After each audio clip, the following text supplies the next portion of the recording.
Dear students, it's me Jivan Dakal with the Z English class. As usual, I am going to teach the English subject of class 6. In this class, I am going to teach the English grammar of Unit 1. I will teach about the present verbs. Each am and are the present verbs, which I have already presented through the songs in my student's voice. I have uploaded the video about the subject verb agreement of present verbs as well as other verbs. Today, let me teach the present verbs and the agreement of present verbs with different subject. Before teaching about the present verbs and agreement of present verbs with different subject, let me show this video. Let me show the video that I have already uploaded in my YouTube channel named JD English Class. Let me show this video.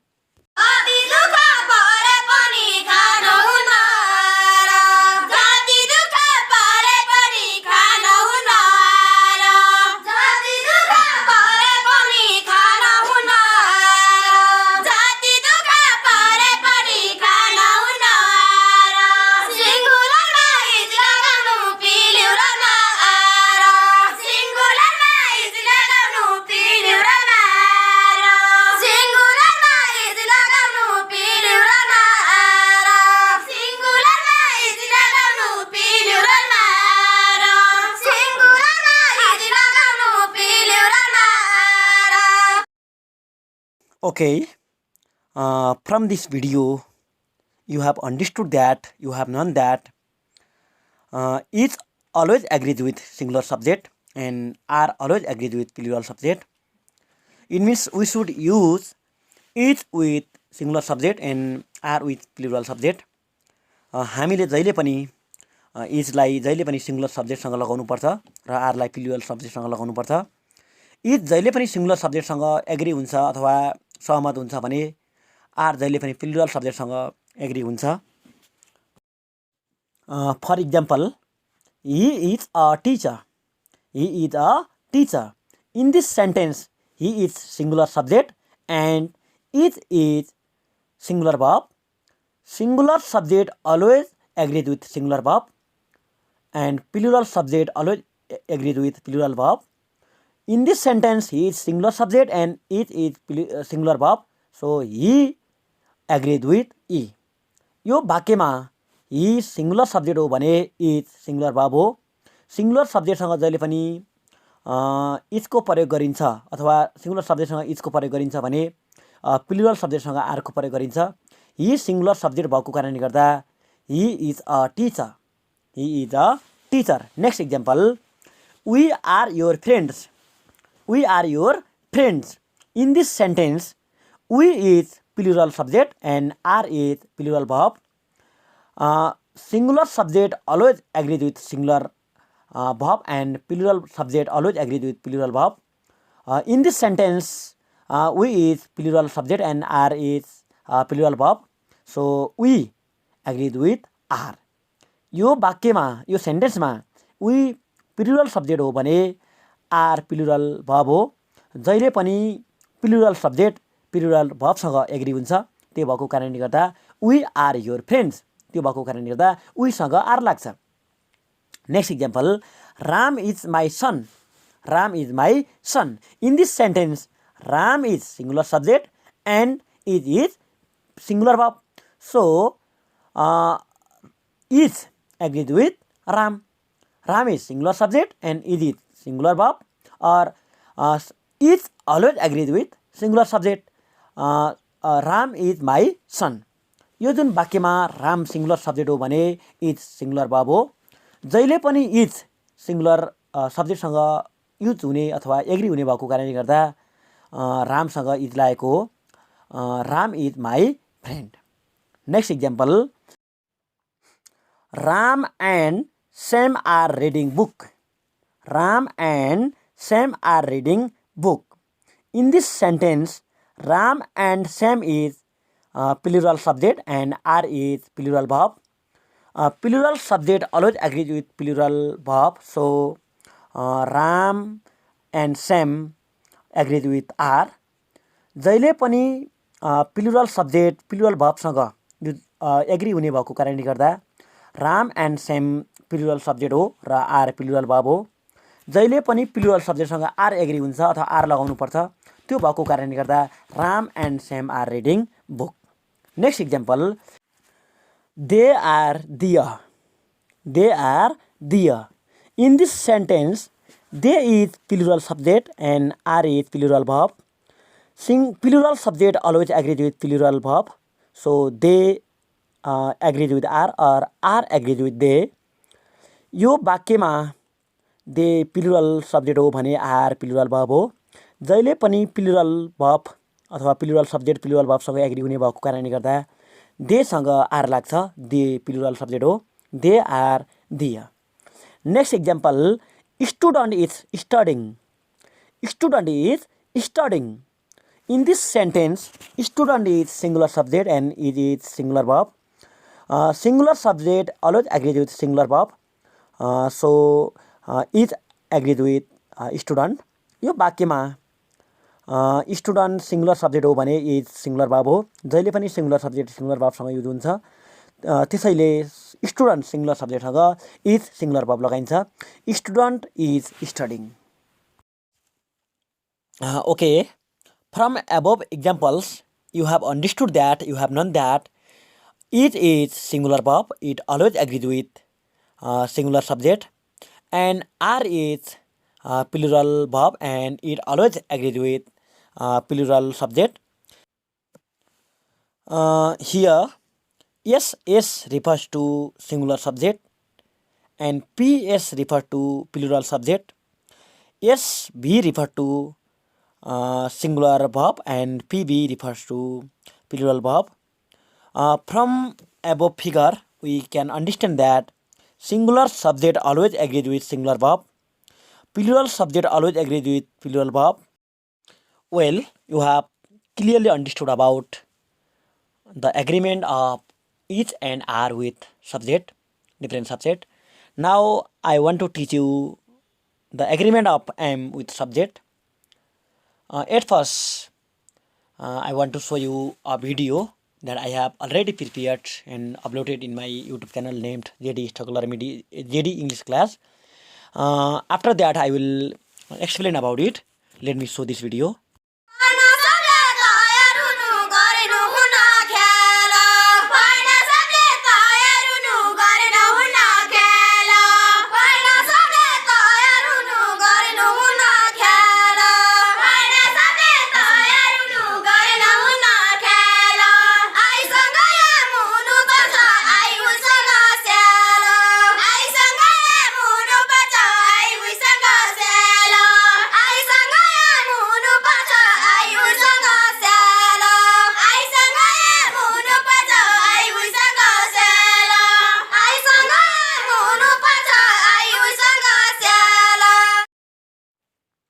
Well, from this video you have understood that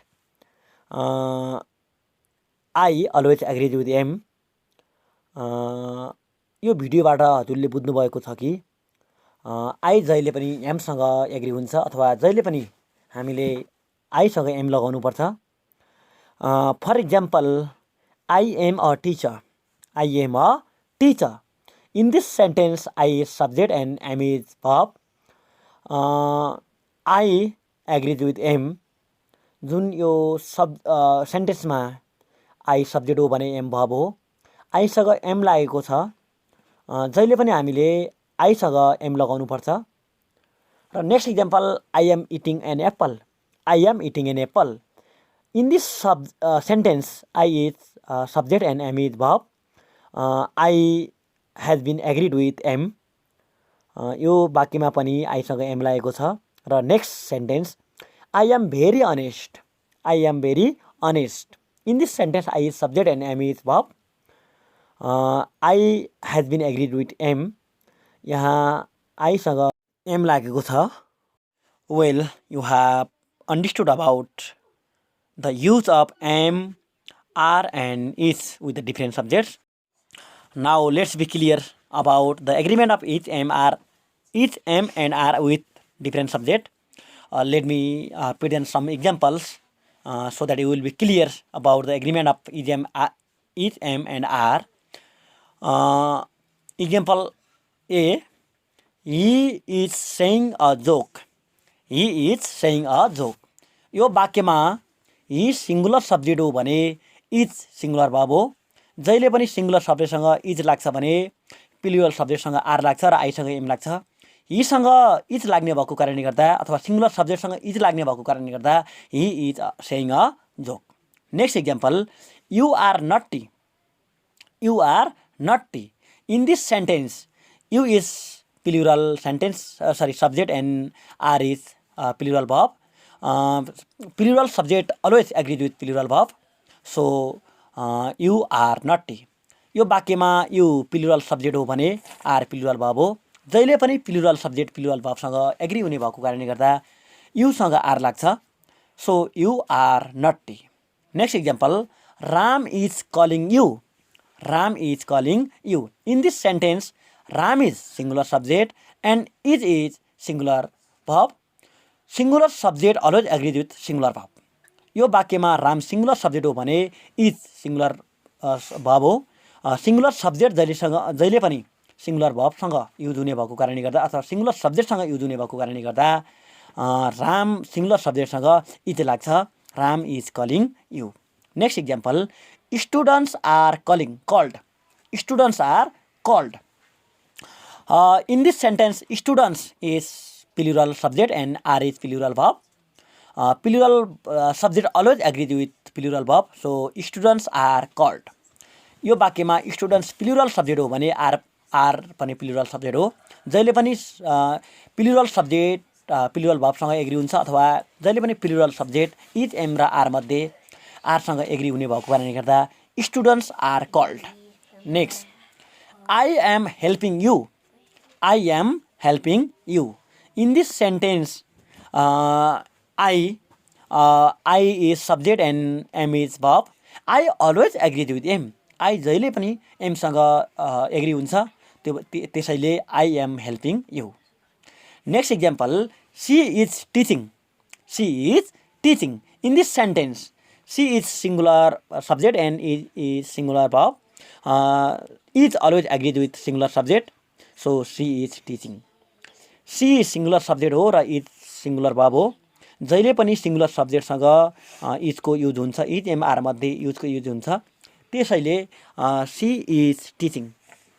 next example, they are farmers. They are farmers. In this sentence they is plural subject and are is plural verb. So plural subject always agrees with plural verb और are always agrees with plural subject. जहिले पनि are plural सब्जेक्टसँग agree हुन्छ, त्यसैले आरसँग they लाग्छ अथवा देसँग are लाग्छ। They are farmers. Next example, oxen are grazing. Oxen are grazing. In this sentence oxen is plural subject and are is plural verb. So oxen are grazing. यो वाक्यमा oxen plural subject हो। Ox अक्सको plural subject oxen हो। Oxen plural भएको कारणले गर्दा जहिले पनि प्लुरल सब्जेक्टसँग आरको प्रयोग गरिन्छ अथवा आर एग्री हुन्छ, त्यसैले oxen are grazing. Next example, the man is digging field. The man is digging field. In this sentence the man is singular subject and is singular verb. जहिले पनि सिङ्गुलर सब्जेक्ट सिङ्गुलर verbसँग agree हुन्छ, त्यसैले the man is digging field. Next, the men are digging field. The men are digging field. In this sentence, the mean is plural subject and R is plural verb. So always singular subject always agrees with singular verb and plural subject always agrees with plural verb. R is plural subject or and mean is plural subject. So R agrees with mean. The men are digging field. Next example, I am an honest person. I am an honest person. I is subject and M is verb. I always agree with M. Okay, I hope you have been clear about the subject verb agreement of each M and R with different subject. I have tried to make you clear through rules and different examples. I have given so many examples to make you clear about the use of each MR with different subjects. Let me explain the let me present the exercises given in the page number 6 and 7 of grammar. At first, let me present the exercise of page number 6. Exercise A. Complete this sentence from the text T.S. Eliot. Complete these sentences from the text T.S. Eliot.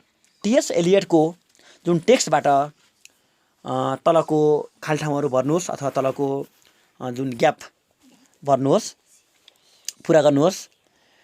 A T.S. Eliot a great American born English poet.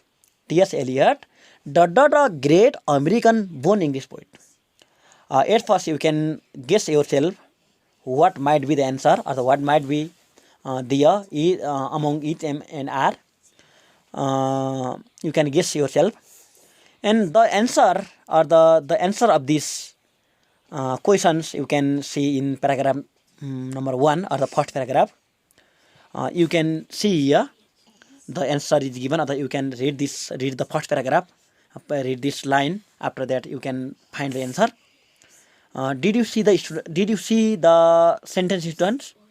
Yes. T.S. Eliot a great American born English poet. Here you can see this sentence. T.S. Eliot is a great American born English poet. T.S. Eliot is a great American born English poet. In this sentence, T.S. Eliot is singular subject, so we should use it with singular subject. So T.S. Eliot is a great American English poet. जुन तपाईले first प्याराग्राफको जुन यो sentence देख्नु भएको छ, जुन सेन्टेन्समा T.S. Eliot a great American English poet, T.S. Eliot singular subject भएको कारणले गर्दा यहाँ T.S. Eliot इज हुन्छ. यहाँ T.S. Eliot सिंगुलर भएको कारणले गर्दा यहाँ हामीले इज लगाउनु पर्छ. Next B. His other best known poems in English language Gerontion the Waste Land and others. His other best known poems in English language Jeranson, the Wasteland and others. Here at first you can guess the answer yourself.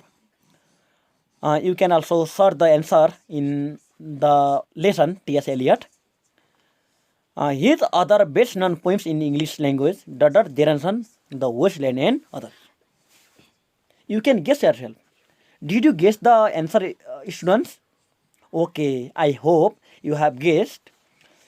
If you have not guessed or if you have not found the answer, you can look the paragraph number 4 or the fourth paragraph. Here you can look here. His other best known poems in English language Jeranson, the Wasteland and others. Yeah, you can look here. You can look this line. His other best known poems in English language are Jeranson, the Wasteland and others.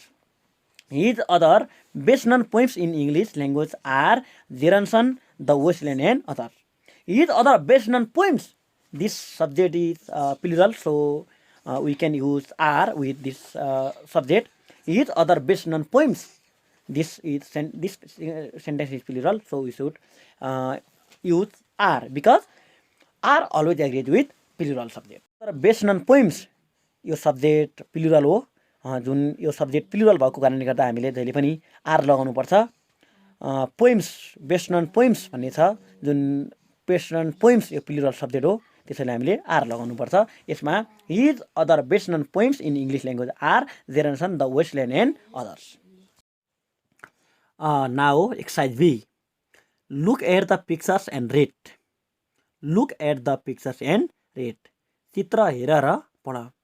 The pictures are given here, and we should read the sentence which are described under the pictures. First picture, she is a singer. She is a singer. In this sentence, she is singular subject and is always agreed with singular subject. So she is a singer. जुन जहिले पनि is singular सब्जेक्टसँग use हुन्छ अथवा agree हुन्छ, त्यसैले she is a singer. Next picture, they are children. They are children. In this sentence they are children, they is plural subject and are is plural verb.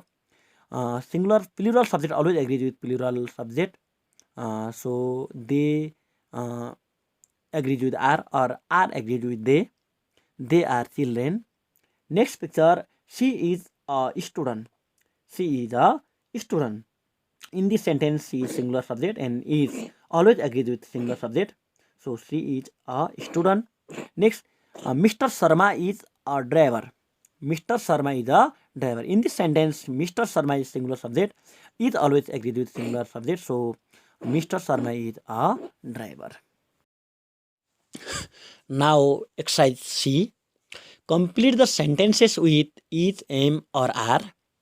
Complete the sentences with is, am or are. Is, am अथवा are लाई भरेर तलको sentence complete गर्नुहोस्। A, Shikha and Tanuja dot good friends. Shikha and Tanuja dot good friends. Shikha and Tanuja is plural subject, so we should use are here. Are always agrees with plural subject. So Shikha and Tanuja are good friends. Shikha and Tanuja यो plural subject भएको कारणले गर्दा हामीले यहाँ are लगाउनु पर्छ। Next B number, Sandeep dot a player, he plays cricket. Sandeep dot a player, he plays cricket. In this sentence, Sandeep is singular subject, so we should use it with Sandeep because it always agrees with singular subject. So Sandeep is a player, he plays cricket. यहाँ Sandeep singular subject भएको कारणले गर्दा हामीले जहिले पनि singular सब्जेक्टसँग is लगाउनु पर्छ, त्यसैले सन्दीपसँग इज लाग्छ। Next C, I dot the only child of my parents. I dot the only child of my parents. I is subject. We should always use am with I, or am always agrees with I. So I am the only child of my parents. यहाँ आईसँग जहिले पनि am लाग्ने भएको कारणले गर्दा अथवा am जहिले पनि आईसँग लाग्ने भएको कारणले गर्दा हामीले I am the only child of my parents. Next D, Mrs Singh dot a teacher, she teaches English. Mrs Singh dot a teacher, she teaches English. In this sentence Mrs Singh is singular subject, so we should use it with singular subject Mrs Singh. So Mrs. Singh is a teacher. She teaches English. Mrs. Singh singular subject भएको कारणले गर्दा हामीले जहिले पनि singular सब्जेक्टसँग इजको use गर्नुपर्छ, त्यसैले Mrs Singh is a teacher, she teaches English. Next E, Mrs Chaudhary works in an office, she dot an officer. Mrs Chaudhary works in an office, she dot an officer. In this sentence, she is singular subject, so we should use it with singular subject. It agrees with singular subject, so she is an officer. यहाँ she singular subject भएको कारणले गर्दा is जहिले पनि C सँग अथवा singular सब्जेक्टसँग agree हुने भएको कारणले गर्दा हामीले सी सँग इज लगाउनु पर्छ। She is an officer. Next M number, the couch dot grazing in the field. The couch dot grazing in the field. In this sentence, the couch is plural subject. We should use plural verb or are with plural subject. So the cows are grazing in the field. जुन the couch plural subject भएको कारणले गर्दा हामीले plural सब्जेक्टसँग are लगाउनु पर्छ। यहाँ the cows are grazing in the field. Next, I dot doing my homework. I dot doing my homework. I is subject and we should always use am with I. Am always agreed with I. So I am doing my homework. जहिले पनि हामीले आईसँग am को use गर्नुपर्छ अथवा am आईसँग मात्र लाग्ने भएको कारणले गर्दा I am doing my homework. Next, These notebooks mine. These notebooks mine. In this sentence, these notebooks is plural subject, so we should use are with plural subject. So here these notebooks are mine. These notebooks are mine. These notebooks plural subject भएको कारणले गर्दा हामीले यहाँ are लगाउनु पर्छ. These books or notebooks are mine. Next, this girl acts in movie. She a good actress. This girl acts in movie. She a good actress. In this sentence, she is singular subject, so we should use singular verb or is with singular subject. So she is a good actress. यहाँ she singular subject भएको कारणले गर्दा हामीले is लगाउनु पर्छ यहाँ. त्यसैले this girl act in movies. She is a good actress. Next, Kazi a farmer. He grows crops. Kazi a farmer. He grows crops. In this sentence, Kazi is singular subject.